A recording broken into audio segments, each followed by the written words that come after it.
But it is not shipwrecks or ancient treasure they seek. They are searching for something far older. At depths that test the human body to its limits, they hunt for one of the most important zoological discoveries of our time. A living fossil that has escaped extinction for 380 million years. Now, an international team are heading into the abyss to meet this mysterious creature face to face. A survivor from a distant age that sheds light on the story of our own evolution. The coelacanth, a prehistoric fish that embodies a crucial chapter in the story of life on our planet. To enter the world of this dinosaur fish is to journey back in time.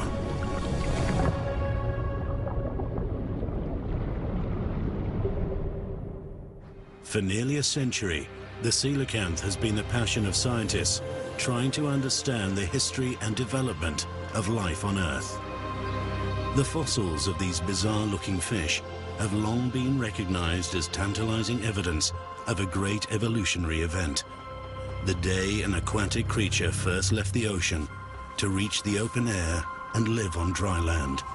An event that millions of years later would lead to the birth of mankind.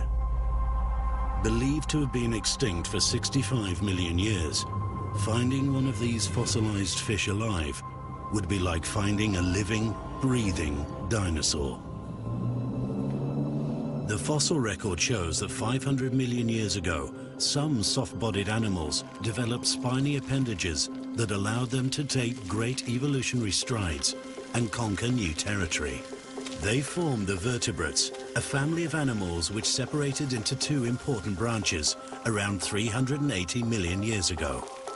Some continued to evolve into the fish we know today, while others made the leap to dry land to gradually transform into amphibians, reptiles, birds, and mammals.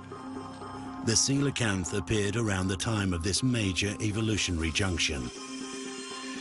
The coelacanth is the most important zoological discovery of the 20th century. It had been known to 19th century paleontologists for a very long time. And they'd already determined, from fossils, that with the bones in its pectoral and pelvic fins, it resembled a transitional form between an aquatic and a terrestrial animal. In 1938, a South African fishing boat made headlines around the world when it captured a live coelacanth. The fossil fish had suddenly come to life, and with it, the possibility of studying its strange anatomy, including fleshy fins that resemble limbs and a primitive set of lungs. In the 1950s, it created a frenzy among researchers. Captures of specimens for the laboratory increased, and scientists were able to examine these dead specimens for evidence of an evolutionary missing link. Studies conclusively determined that today's coelacanth is not the same creature that rose to the challenge of dry land. But research has shown that it is an ancestor of these animals, a distant forefather that has remained down in the depths, adapting itself to the abyss. In the stable environment of the deep sea, its appearance has changed very little in 380 million years, as if frozen in time. In 2000, a chance scuba diving encounter off the coast of South Africa brought man and coelacanth face to face for the first time without the need for a submersible craft. In 2010, another of these rare encounters from a depth of 120 meters was photographed and shown to the world. This feat was accomplished by deep-sea photographer and biologist Laurent Balesta. The extraordinary quality of his photographs and expertise in deep-sea diving is now leading to even more ambitious coelacanth research. With a team of French and South African scientists, Laurent is now planning a new mission in South Africa. By using scuba diving equipment to get close to the coelacanths, the team aims to take DNA samples without harming them, to study their mysterious peduncle fins with a specially developed 3D camera, and finally, attempt to tag a live specimen so that its migration patterns can be tracked.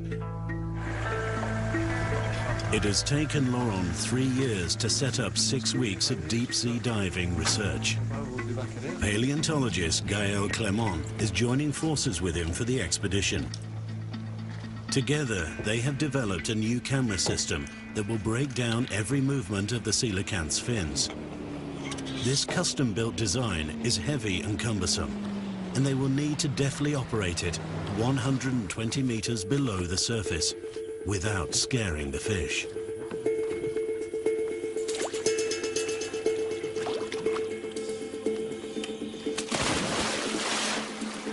Focusing this dual camera system, nicknamed the Giraffe thanks to its long articulated neck, takes hours of practice. For the perfect image, the coelacanth must be caught in the crossfire of 2 lasers. Laurent and Gaël hope that the images that they capture will allow the coelacanth's fin movements to be analyzed in 3 dimensions, shedding light on the form and function of these limb-like appendages.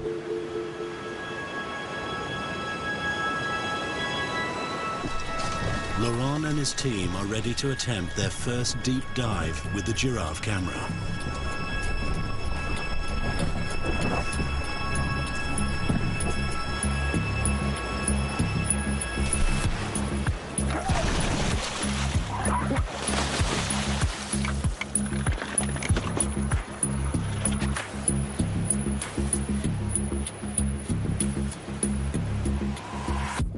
Deep-sea diving has undergone a revolution with the development of new self-contained breathing systems that recycle exhaled air.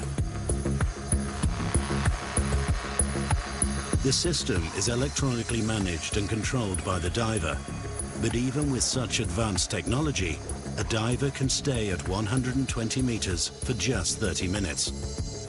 They will have to make the most of this brief window of time to put into practice their new scientific techniques. The camera performed well and showed its potential to capture the images that the team will need for their research.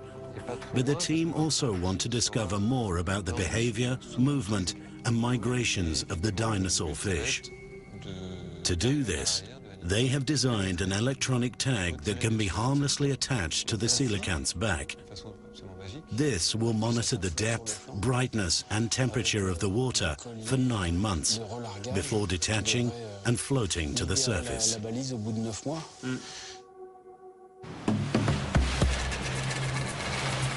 For over a decade, South African scientists have been sending down remotely operated vehicles to explore the Sodwana canyons in search of coelacanths.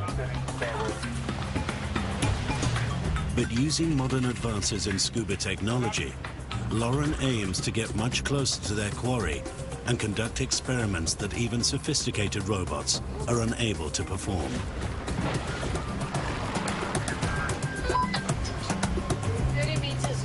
Peter Tim is an expert in locating one of the rarest and most sought-after fish in the scientific world.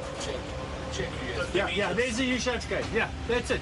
Peter knows that the coelacanth is particularly fond of the caves formed over 20,000 years ago, at a time when the sea level was 120 meters lower. It was here in 2000 that Peter made the first scuba diving encounter with a coelacanth at a depth of 104 meters. Laurent's team will require his years of experience if they hope to pinpoint the areas of the rocky seafloor that might be home to coelacanths. You see that there is a little bit of light? Yes. That means that the chimney is a sink.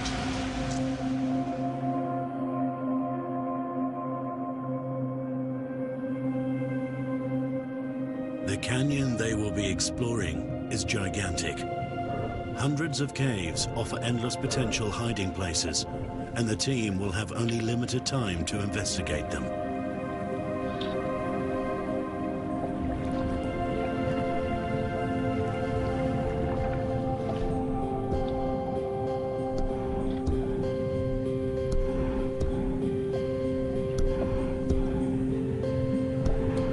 these depths, every dive offers the chance to encounter species that have never been glimpsed by naturalists.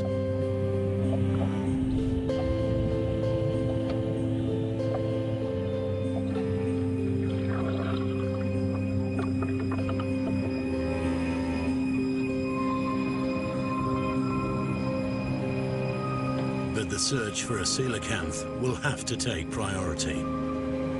Elsewhere in the world, in the Comores and in Indonesia, coelacanths live much deeper, at around 300 or 400 meters. At those depths, only robots and submersibles can be used to find them. But the Sodwana Canyons of South Africa are the perfect opportunity to meet them face to face. Nowhere else do coelacanths rise to 120 meters, and scientists have never dived so deep. It's as if each has made an effort to meet the other.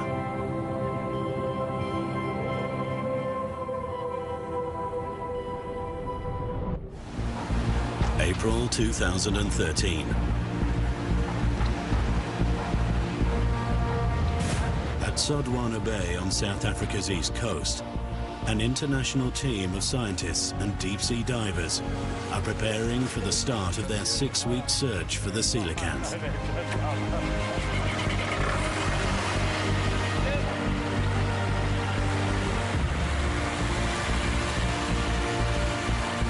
Five divers are preparing to spend more than 4 hours underwater, 30 minutes of which will be more than 100 meters deep.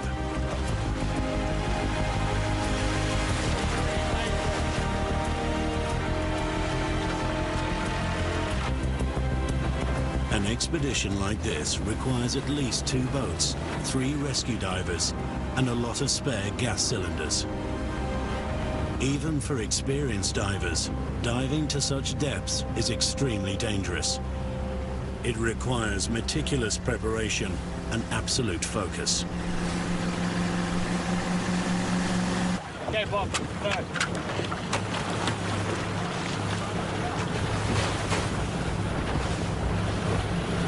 Peter Tim first estimates the strength of the current, which can change each day. A buoy thrown overboard is monitored for 5 minutes by a GPS system. How long, Bob? 4 minutes. From these measurements, the speed of the surface currents can be calculated. Done 100 meters in 5 minutes. So there's very little current, but it's going that way. So we'll drift from the deep water going to the shallow. The shallow is that side. So we're on the other side of the canyon now. We're normally that side, we're this side now. But the current will take us to the shallow water. The team are ready to put 3 years of planning into practice. They face a tough technical dive into uncharted territory. Okay, guys, on the word go, eh? Okay, 1, 2, 3, go!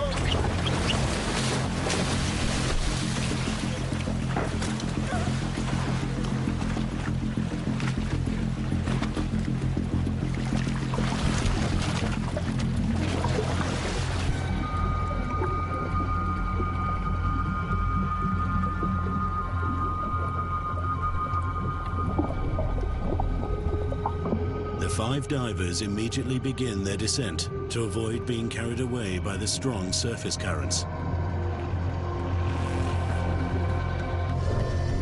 Like astronauts landing on another planet, they enter a universe 1,000 times more dense than our atmosphere and with 10 times the pressure.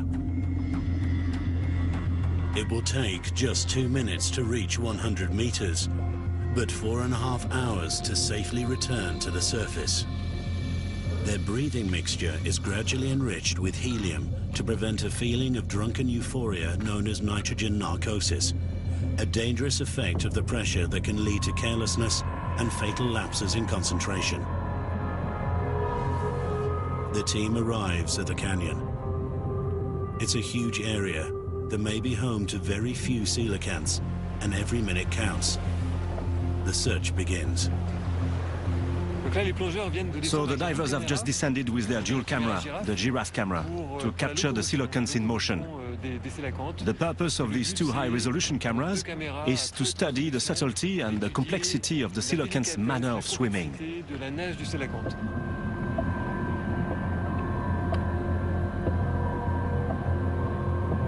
In an effort to explore every likely-looking cave and overhang, the team descend to 135 meters.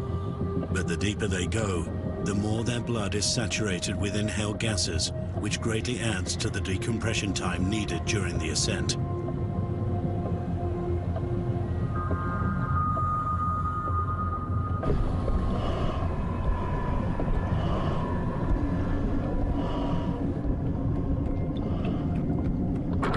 Laurent continues his search between 120 and 135 meters, and his efforts are finally rewarded.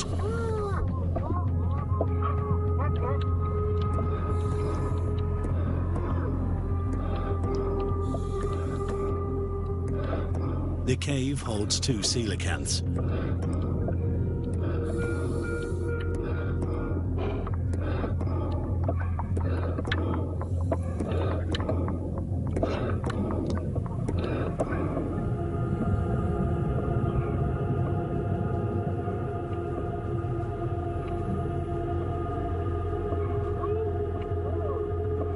One emerges in a characteristic headstand posture.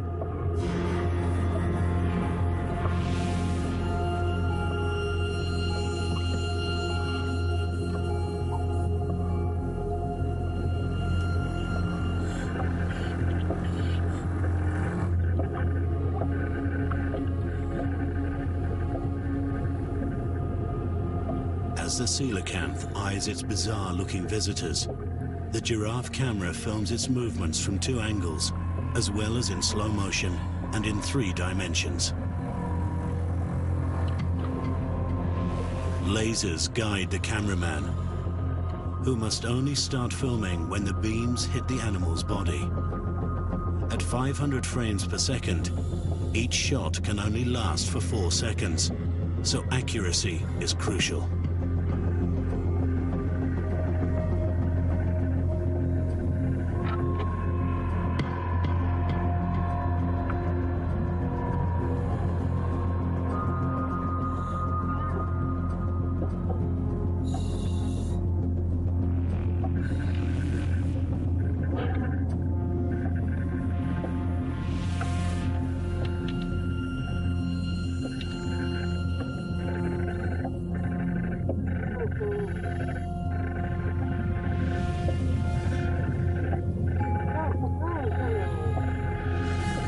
Lobe-like fins and tail of the coelacanth are in contrast to the fine rays of the more common ray-finned fishes, which make up the majority of fish species.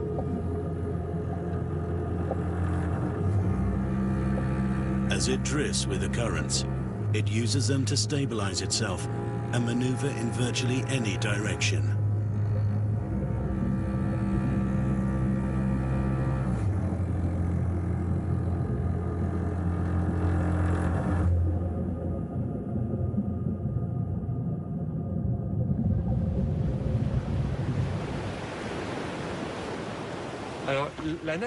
The coelacanth's manner of swimming is extraordinary. First of all, because most of its fins are peduncular. That's to say, they are attached to the end of a little socket, which is covered with scales. And when you dissect these sockets, there are bones inside, just like the beginnings of arms and feet in terrestrial vertebrates.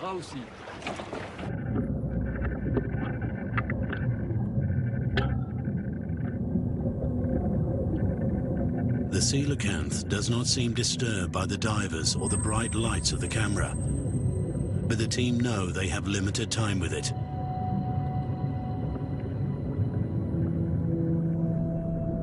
They have now been below 100 meters for 20 minutes, 12 of which have been with the coelacanth.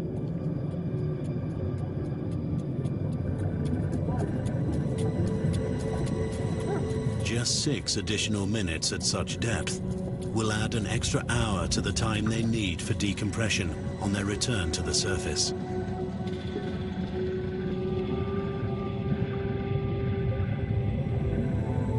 it's the coelacanth itself that calls a halt to the dive by slowly disappearing into the abyss.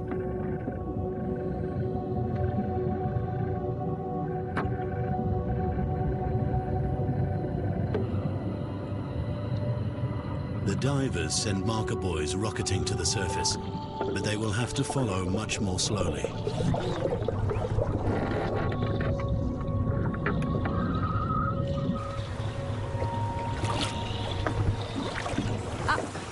Look, that's Thibault's buoy. Everything looks okay. 23 minutes. 23 minutes, not bad. That means they had something to do down there. We'll have to wait a few hours now to get the whole story. Well, now we're happy. All the buoys are up and there are no emergency signals. Now we just have to keep an eye on them. 30 minutes after the marker buoys come up, Sanri, an assistant diver, joins the team at the first decompression stop, 40 meters below, to check each diver's decompression time. So we're happy. 5 buoys, 5 divers down there. It's a relief. Now we have to wait to see what's written on the board. Because then we'll know if they saw the coelacanths or not, and if they managed to film it. We're on borrowed time. Absolutely, I'm on tenterhooks right now. The scribbled note from the divers hovering below the boat looks promising. I can see from their smiles that it's good news. Gambessa, yes, big, very big. Well, if he wrote big, very big... It must be big, huh? Exactly. Maximum depth, 114. They must have spent the entire dive with it because it went back to the sandy shore.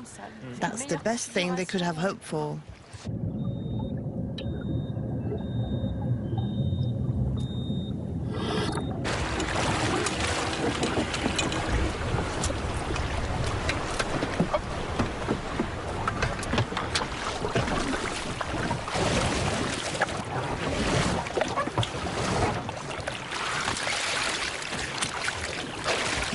What a dive! It's so great to see it. In fact, had I planned out, when you get in front of the cave, now I know at what depth you have to be to see it far enough ahead, and still be 5 or 10 meters outside. So I arrived, and I was well balanced. I still had my lamp shut off. I tried to get used to the darkness. I turned it down, and then, boom! I saw 2 eyes there at the back. Back on dry land, the team examine the images from the giraffe camera. Marc Heban, an expert in vertebrate locomotion, joins Laurent and Gaël for the analysis. So, Yes, it's great. do you like our shots? They're great. Really clear. Really? Really clear, they're perfect. There you've got the entire animal, you've got the movement in one shot, and in the other shot you've got the movement for the same fin. Ah, that's great. There it looks like they work like oars. Right, like oars. And everyone was just focusing on the 2 pectoral and the 2 pelvic fins, since they were supposed to be the feet. The ancestors of our feet. But nobody ever looked at... The other 2 fins that are also peduncular. Yes, and apparently from what we can see here and in all the images Yannick has provided us with, they're the most active ones. The most active and the most flexible. The most mobile. It can really turn like a wrist in all directions. For a stationary analysis, it's perfect. Next, if we could really get a lateral view of the coelacanth... That's what we do now? In an ideal world, but it's not ideal in these conditions. Yes, especially at 120 meters. That'd certainly be great. Well, we'll go back tomorrow. The dance of the coelacanth.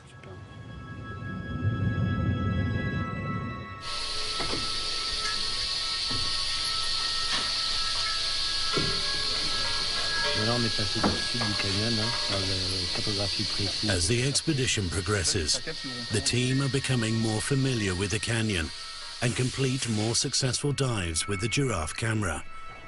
But news has arrived that will move the expedition into a new phase. The authorities have granted the team permission to tag a coelacanth. Now, they just have to get close enough to the dinosaur fish to attach it.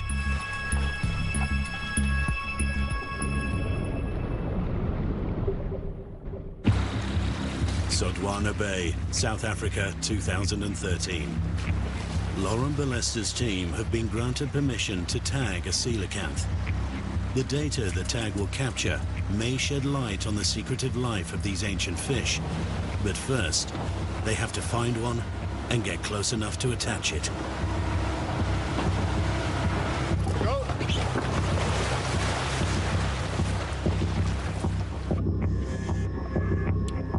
The team prepared to execute another perfect descent. But in deep-sea diving, nothing can ever be taken for granted.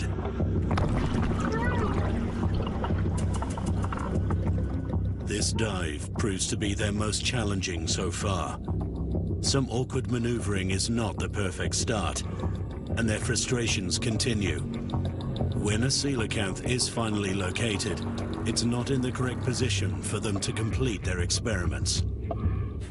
We had to take DNA samples. We had to test whether the fish was willing to eat the bait we offered it.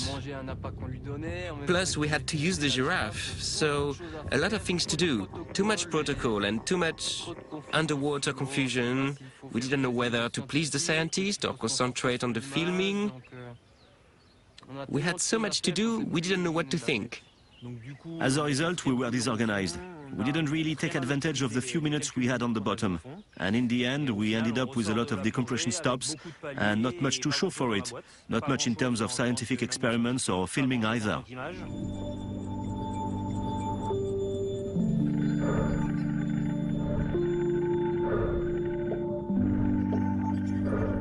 After an unsuccessful dive, 4 hours of decompression time feel even longer.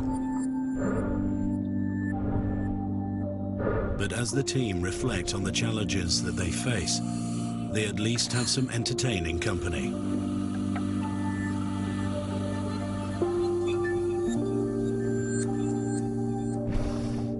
In this great oceanic desert, any floating object becomes a magnet for small creatures seeking food and shelter. As the hours pass, they attract more and more unusual visitors. A welcome distraction for tired, deflated divers.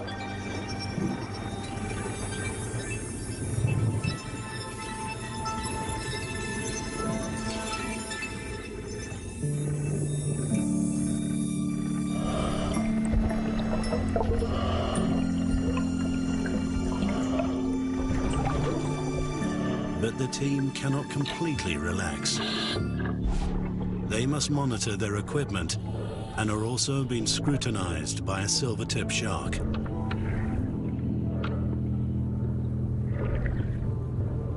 The ancestors of this shark are as old as the coelacanths, and it's a sad sight to see one of the ocean's most majestic creatures trailing a fishing hook and line. The team usher it away, but their minds are soon back on the dinosaur fish. The water is becoming warmer, and that's not good news for the mission. The water was too warm for the coelacanth.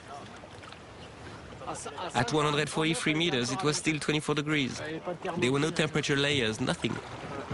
It's not looking good for the end of the mission. Never mind. We'll see.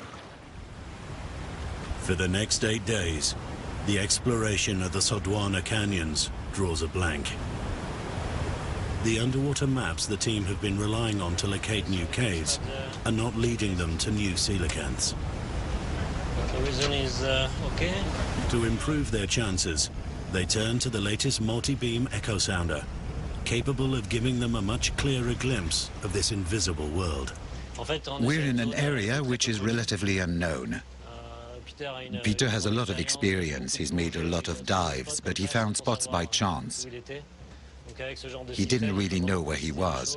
With this kind of equipment, you can really clarify things and make a precise mapping of all the structures at the bottom. Here we have the result on this color gradient map, which is actually a 3D image. You can look at it flat, but you can also move it around to find all the caves, overhangs, etc. So there are several steps. There's the general mapping. We accurately mark the interesting spots. Afterwards, we'll send out an ROV and finally the divers. Here we go.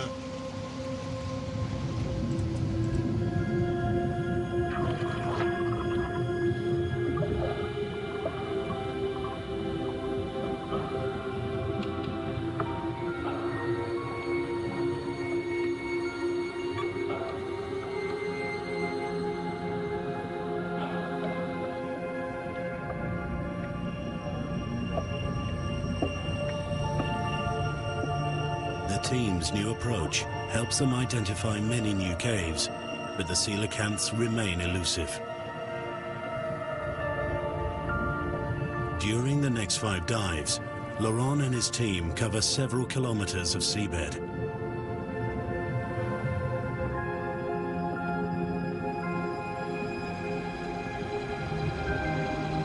With the caves standing empty, the team instead collect water and sand samples.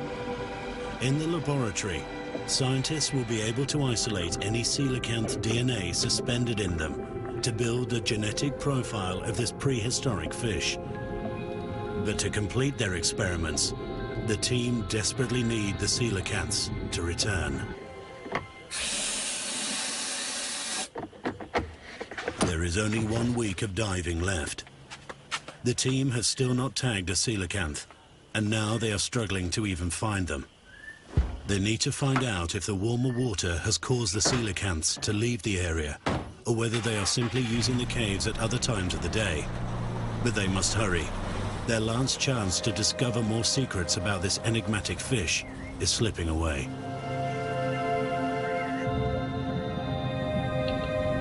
Laurent decides to attempt some covert coelacanth surveillance. A camera is installed in an underwater cave at a depth of 120 meters. For the next 5 days, it will take a picture every 10 minutes. If the spy camera reveals that the coelacanths are using the caves at specific times of the day, the team may be able to synchronize their diving schedule to the fish's routine.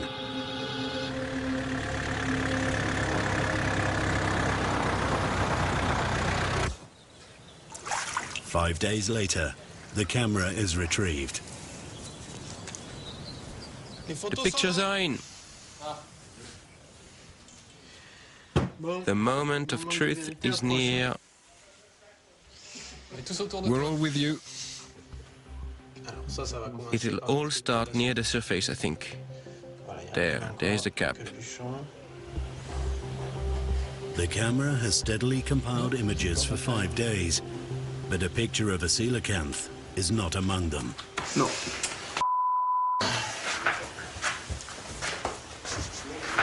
No coelacanths for 8 days. Theoretically, the water at 110 meters is too warm at the moment, 24 degrees, which is way too high for those depths. So we're waiting for changes to the underwater tides, so there will be colder water at the 110-meter level in the caves. But it's been 8 days, 8 days with no coelacanths.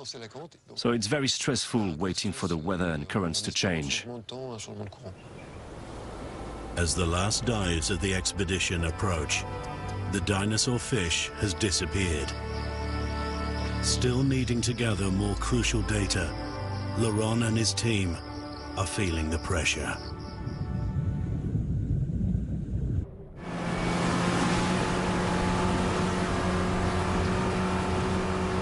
The last day of the team's South African expedition arrives. This will be the final dive. The previous day, the water temperature at 120 meters cooled to 20 degrees, an encouraging sign. The team will target an area of the canyon where the coelacanths were last seen. The tag has been activated. Laurent must hope he will get a chance to deploy it. This is it. If we can stop worrying and start concentrating, because there won't be a second chance. 1, 2, 3, go!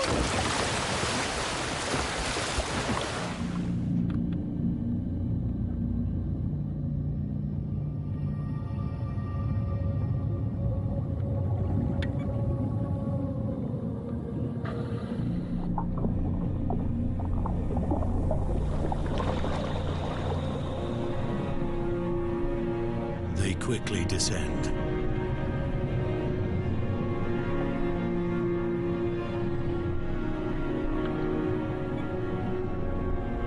For 8 days, the coelacanth has eluded them. As they enter its twilight world for a final time, the team know that the next 30 minutes are critical to their success.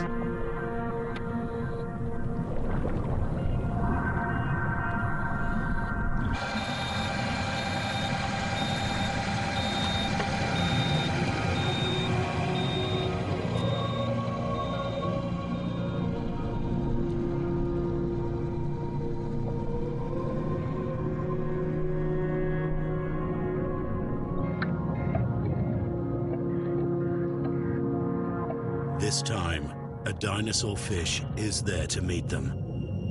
The team finally have their chance, but they are on a tight schedule. There is just 30 minutes left to complete their scientific checklist and finally apply the tag.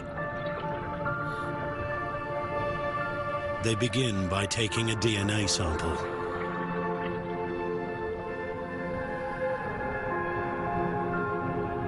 A cotton swab on the end of a pole gently collects a dab of coelacanth mucus. The team hope that genetic analysis will reveal the relationships between different populations of coelacanths. A shadow passes overhead, a manta ray with a 7-meter wingspan. But the team cannot afford to be distracted from their task.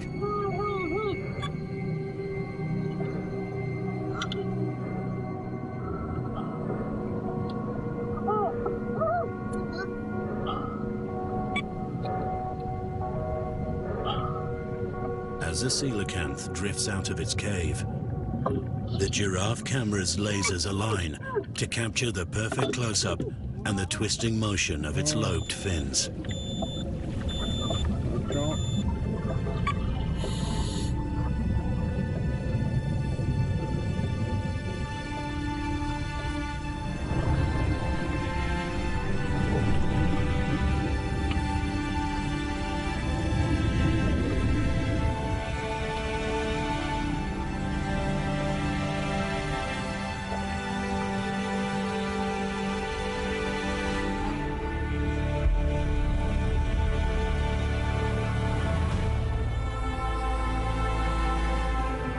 But the team still face their most difficult task.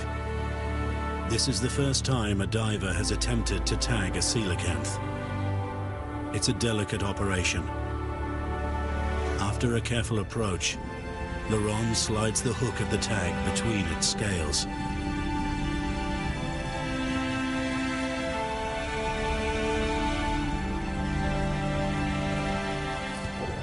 Startled, but with the tag attached, their dinosaur fish disappears into the abyss.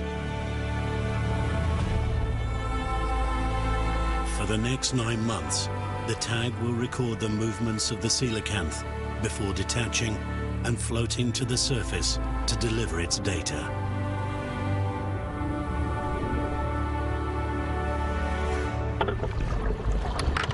At the last gasp, Laurent and his team have achieved the expedition's final objective.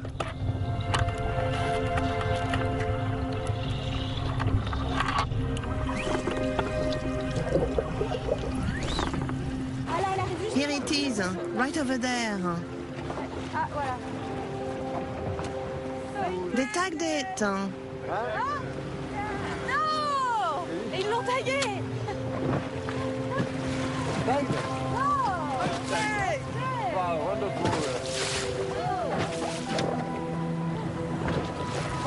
There was one coelacanth, and they tagged it.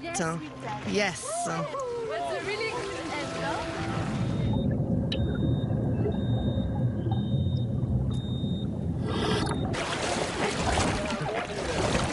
no? So there you go. Finished. But it's ending almost as well as it started.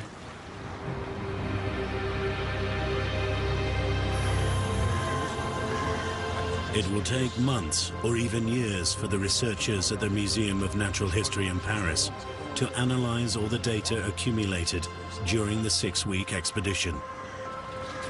Scientists can now interact with coelacanths, and a new era in research has opened up.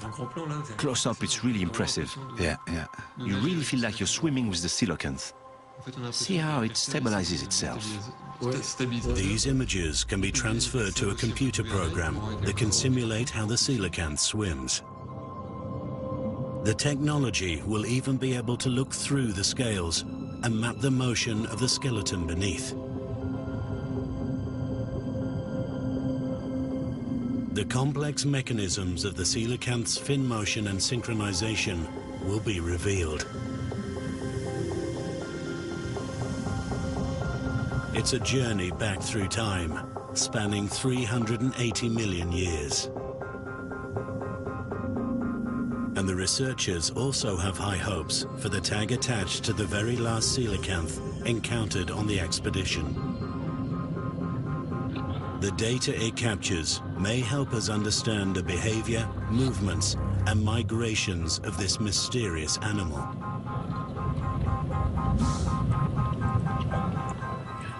To dive with the dinosaur fish was a childhood dream for Laurent Balesta. This challenging expedition into this extreme environment has fulfilled that dream and helped pave the way for an even deeper understanding of our oceans. Laurent and his team went in search of a legendary fish and found an entire ecosystem, a twilight parallel world just 100 meters from our own, where every second counts, but unforgettable encounters are still possible, and new discoveries could lie around any corner.